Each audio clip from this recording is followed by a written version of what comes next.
আসসালামু আলাইকুম। আজকে আমি আপনাদের সাথে খুবই সুন্দর ডিজাইনের ফ্লাওয়ার হাতা তৈরির নিয়ম শেয়ার করব। এটা তৈরি করা খুবই সহজ, তাই সেলাই কাজে নতুনরাও খুব সহজে এটা বানিয়ে নিতে পারবেন। আর এই হাতাটা আমি রেডিমেড জামার সাথে থাকা কাপড় দিয়ে তৈরি করেছি। আপনারা চাইলে যে কোনো ধরনের কাপড় দিয়ে বানাতে পারবেন। তো এখানে একটা কাপড় এক সাইড থেকে একবার ভাঁজ করা রয়েছে। তো এখন আমাদের এই কাপড়টিকে আরও একবার ভাঁজ করে টোটাল 4 পার্ট করে নিতে হবে। তো এই কাপড়টুকু দিয়ে আমরা হাতার ওপরের অংশটি তৈরি করব। তো প্রথমে আমি কাপড়টির ওপর থেকে 3 ইঞ্চিতে একটা মার্কিং করে নেব হাতার শেপ দেওয়ার জন্য, এবং এইখানে সোজা করে একটা দাগ কেটে নেব। তো আপনারা এইভাবে করে সোজা একটা দাগ কেটে নেবেন। তো এই সাইডটি হচ্ছে কাপড়টির খোলা সাইড এবং এই সাইডটি হচ্ছে বন্ধ সাইড। তো আমি এখন কাপড়ের চওড়াটি মেপে দেখাচ্ছি। তো আপনারা জামার আর্মহোল অর্থাৎ বগলের লম্বা যতটা নেবেন তার চাইতে 1 ইঞ্চি বেশি নিয়ে কাপড়ের চওড়া রাখবেন। তো এখানে আমাদের আর্মহোলের লম্বা ছিল 7 ইঞ্চি, আমি কাপড়ের চওড়া রেখেছি 8 ইঞ্চি পরিমাণ। তো আমি ওপর থেকেও 8 ইঞ্চিতে একটা মার্কিং করে নিলাম। তো এখন আমাদের এই 8 ইঞ্চির মিডিল পয়েন্টে আরও একটা মার্কিং করতে হবে, এবং মিডিলের এই দাগটিকে এই কর্নারের দাগের সাথে বাঁকা করে মিলিয়ে দিতে হবে। তাহলে কিন্তু হাতার এই যে আর্মহোল বা বগলের শেপটা দেওয়া হয়ে যাবে। তো এখন আমরা হাতার লম্বার মাপ নিব। তো এখানে আমি হাতার লম্বা রাখবো কাঁধের অংশ থেকে হাতার কুনুই পর্যন্ত লম্বার সমান। তো সাধারণত কাঁধ থেকে কুনুই পর্যন্ত লম্বা হয় 13 ইঞ্চি। আমি আরও 1 ইঞ্চি বেশি নিয়েছি এক্সট্রা সেলাইয়ের জন্য। তো এখান থেকে মুহুরির মাপ নিতে হবে। তো আমাদের মুহুরি হচ্ছে 10 ইঞ্চি। কাপড়টি যেহেতু ভাঁজ হয়ে রয়েছে তাই 10-এর অর্ধেক হয় 5 ইঞ্চি, এবং আমি আরও 1 ইঞ্চি নিচ্ছি এক্সট্রা সেলাইয়ের জন্য। তো এবার মুহুরির এই দাগটিকে আর্মহোলের দাগের সাথে এইভাবে করে মিলিয়ে দিতে হবে, এবং এই দাগ অনুযায়ী কাপড়টিকে কেটে নিতে হবে। তো এখন আমি দাগ অনুযায়ী পুরো কাপড়টি কেটে নিব, তাহলে কিন্তু একই সাথে দুটি হাতা বের হয়ে যাবে।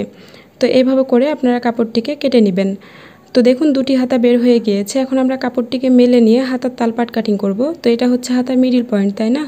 তো এখন আমাদের তালপাট কাটিং করার জন্য মিডিল পয়েন্ট থেকে যে কোনো এক সাইড পর্যন্ত দূরত্বটা মেপে নিয়ে এর মিডিল পয়েন্টে আরও একটা মার্কিং করতে হবে, এবং এই জায়গাতে ওপর থেকে 1 ইঞ্চিতে একটা মার্কিং করে মিডিলের এই দাগটিকে দুই কর্নারে এইভাবে করে মিলিয়ে দিতে হবে। অর্থাৎ মাঝখানটা একটু ডিপ হবে এবং দুই দিকে একটু উঁচু করে একটা দাগ কেটে নিতে হবে, এবং এই দাগ অনুযায়ী কাপড়টি কেটে নিতে হবে। তাহলে হাতার তালপাটের অংশটা বের হয়ে যাবে। তো হাতার উপরের অংশটি কাটিং করার পর এখন আমরা হাতার নিচের অংশটি কাটিং করব। তো এখানে আমি 2 পাট কাপড় নিয়ে নিয়েছি। এখান থেকে আমাদের যে কোনো একটি হাতার নিচের অংশটা বের হবে। তো অন্য হাতার নিচের অংশ বের করার জন্য আরও 2টি কাপড় নিতে হবে। তো আমি এখানে যে কোনো একটি হাতার জন্য আপনাদেরকে নিচের অংশটা কাটিং করে দেখাবো। তো প্রথমে কাপড় দুটিকে কোনা করে এইভাবে একবার ভাঁজ করে নিতে হবে, এবং ভালোভাবে ভাঁজ করার পর এই কর্নার থেকে আরও একবার ভাঁজ করে নিতে হবে, এবং কাপড়টির বন্ধ সাইড থেকে হাতার মুহুরির মাপ নিতে হবে। তো মুহুরির মাপ নেওয়ার জন্য প্রথমে হাতার ওপরের অংশের কাপড় থেকে মুহুরির অ্যাকচুয়াল পরিমাণটা বের করতে হবে। তো মুহুরির অ্যাকচুয়াল মাপ হচ্ছে 5 ইঞ্চি, তাই আমি 5 ইঞ্চিতে একটি মার্কিং করে নিয়েছি, এবং মার্কিং করা এই দাগটিকে একদম আর্মহোল পর্যন্ত সোজা করে মিলিয়ে দিতে হবে। তো এটা হচ্ছে আমাদের মুহুরির অ্যাকচুয়াল মাপ। তো এখন আমাদের এই যে কাপড়টিকে মুহুরির মাপ পর্যন্ত এইভাবে একবার ভাঁজ করে নিতে হবে, এবং ওপরের কাপড়টিকে নিচের কাপড়ের ওপর এইভাবে করে রেখে ওপরের কাপড়ের মাপ অনুযায়ী নিচের কাপড়ে মাপ উঠিয়ে নিতে হবে। তাহলে আমাদের ওপরের কাপড়ের সমানভাবে নিচের কাপড়ে মাপ উঠে যাবে।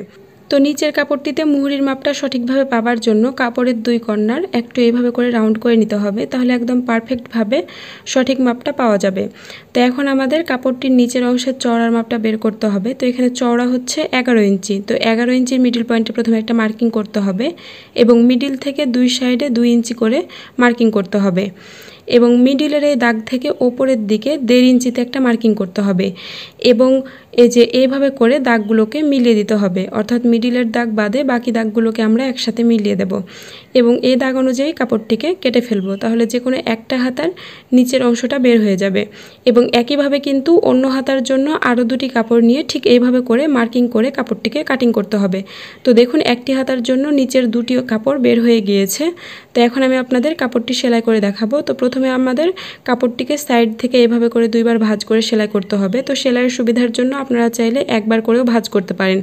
তো এখন আমি আপনাদের কাপড়টিকে সেলাই করে দেখাচ্ছি। তো প্রথমে কাপড়টিকে এক সাইড থেকে এভাবে একবার ভাঁজ করে এর উপর দিয়ে সেলাই করে নিতে হবে। তো আমি 1/2 ইঞ্চিরও কম পরিমাণ কাপড় উল্টো সাইডে ভাঁজ করে সেলাই করে নিচ্ছি, এবং কোনার এখানে আসার আগে কোনার এই কাপড়টিকে উল্টো সাইডে ভাঁজ করে তারপরে সেলাইটা করতে হবে, এবং প্রতিটা কর্নারে আসার আগেই সুচটিকে উঠিয়ে সেলাইটিকে ঘুরিয়ে নিতে হবে। তাহলে সেলাইয়ের ফিনিশিংটা খুব ভালো আসবে। তো এইভাবে করে পুরো কাপড়ে সেলাই করে নেব। তো দেখুন আমি কিন্তু আবারও কোনার এই কাপড়টিকে উল্টো সাইডে ভাঁজ করে নিলাম, এবং কর্নারে এসে সুইটিকে উঠিয়ে কাপড়টিকে ঘুরিয়ে তারপরে আবার সেলাইটি শুরু করছি, এবং এইভাবে করে পুরো কাপড়টিকে সেলাই করে নেব। তো সেলাইয়ের নিয়মটা যেহেতু একই, তাই বাকি সেলাইটা আমি অফ ক্যামেরায় করে নেব। তো দেখুন আমি কিন্তু অফ ক্যামেরায় পুরো কাপড়টিকে একবার সেলাই করে নিয়েছি। তো এখন আমাদের আবারও কাপড়টিকে উল্টো সাইডে এভাবে করে ভাঁজ করে আবারও এর ওপর দিয়ে সেলাই করে নিতে হবে। তো আপনাদের কাছে এই পর্যায়ে ছোট্ট একটা অনুরোধ, যারা এখন আমার চ্যানেলটিকে সাবস্ক্রাইব করেননি তারা প্লিজ আমার চ্যানেলটিকে সাবস্ক্রাইব করে পাশে আসা নোটিফিকেশান বেলে অল ক্লিক করে দেবেন পরবর্তী ভিডিও নোটিফিকেশান পাওয়ার জন্য। আর আমি আমার এই চ্যানেলে প্রতিনিয়ত বিভিন্ন ধরনের ভিডিও আপলোড করে থাকি। আপনারা যদি আমার চ্যানেলটিকে সাবস্ক্রাইব করে রাখেন তাহলে যে কোনো ধরনের ভিডিও নোটিফিকেশান আপনারা পেয়ে যাবেন। তো দেখুন আমি কিন্তু একইভাবে আবারও কাপড়টিকে উল্টো সাইডে ভাঁজ করে সেলাই করে নিচ্ছি এবং একইভাবে আমি বাকি সেলাইটা অফ ক্যামেরায় করে নেব, যেহেতু নিয়মটা একই। তো দেখুন আমাদের কিন্তু পুরো কাপড়টিকে দুইবার ভাঁজ করে সেলাই করা হয়ে গিয়েছে। একইভাবে আমরা অন্য কাপড়টিকেও সেলাই করে নিয়েছি। তো এখন আমাদের নিচের কাপড়ের ওপর ওপরের কাপড়টিকে একটু বাঁকা করে রাখতে হবে। তো আপনারা ঠিক এইভাবে করে দুটি কাপড় একসাথে ধরে তারপরে মিডিল পয়েন্ট বরাবর সেলাই করে নেবেন। তো এখন আমি কাপড় দুটিকে মিডিল পয়েন্ট থেকে সেলাই করে নেব। তো এটা খুবই সহজ, আপনারা যদি আমার হাতের দিকে একটু ভালোভাবে খেয়াল করেন তাহলে আশা করি পুরো বিষয়টি বুঝতে পারবেন। তো আশা করছি আপনারা এই পর্যন্ত পুরো বিষয়টি বুঝতে পেরেছেন। তারপরে কোনো প্রবলেম থাকলে কমেন্ট করে জানাতে পারেন। আর আমি চেষ্টা করেছি খুব সহজভাবে আপনাদের সাথে হাতার এই ডিজাইনটা শেয়ার করার জন্য, তাই প্লিজ আমার ভিডিওতে একটা লাইক দিয়ে দিবেন। তো দেখুন আমাদের কিন্তু হাতার নিচের অংশটা তৈরি করা কমপ্লিট হয়ে গিয়েছে। এখন আমরা হাতার ওপরের অংশের কাপড়টিকে সেলাই করে নেব। তো প্রথমে আমি মুহুরির মাপ অনুযায়ী যে একটা দাগ কেটে রেখেছিলাম, এই দাগ অনুযায়ী কাপড়টিকে উল্টো সাইডে রেখে সেলাই করে নিচ্ছি। তো এইভাবে করে কাপড়টিকে সেলাই করে নিতে হবে এবং সেলাই করার পর ওপরের অংশের কাপড়টিকে উল্টিয়ে সোজা সাইডে করে নিতে হবে। তো দেখুন আমি কিন্তু কাপড়টিকে সোজা সাইডে করে নিয়েছি। তো এখন আমাদের রাউন্ড করা এই কাপড়টিকে এই কাপড়ের ওপর উল্টো সাইডে রেখে দুটি কাপড় একসাথে সমান করে মিলিয়ে ধরে সেলাই করে নিতে হবে। তো এখানে কিন্তু নিচের কাপড়টি থাকবে সোজা সাইডে এবং ওপরের কাপড়টি থাকবে উল্টো সাইডে, এবং দুটি কাপড় একসাথে সমান করে মিলিয়ে ধরে সেলাইটা করে নিতে হবে। তো এখানে আমি রেডিমেড জামার সাথে থাকা এক্সট্রা কাপড় দিয়ে হাতার এই ডিজাইনটি তৈরি করেছি। আপনারা যদি সাধারণভাবে হাতাটি তৈরি করতে চান তাহলে দুটি হাতার জন্য টোটাল 1 গজ 4 ঘিরা পরিমাণ কাপড় নিতে পারেন, তাহলে দুটি হাতা খুব ইজিলি বের হয়ে যাবে। তো দেখুন আমাদের কিন্তু সেলাইটি করা হয়ে গিয়েছে। আপনারা চাইলে আরও একবার ডাবল সেলাই দিতে পারেন। তো আশা করছি আজকের ভিডিওটি আপনাদের অনেক বেশি ভালো লেগেছে। ভিডিও ভালো লাগলে প্লিজ একটা লাইক দিয়ে দিবেন। সবাই ভালো থাকবেন। আসসালামু আলাইকুম।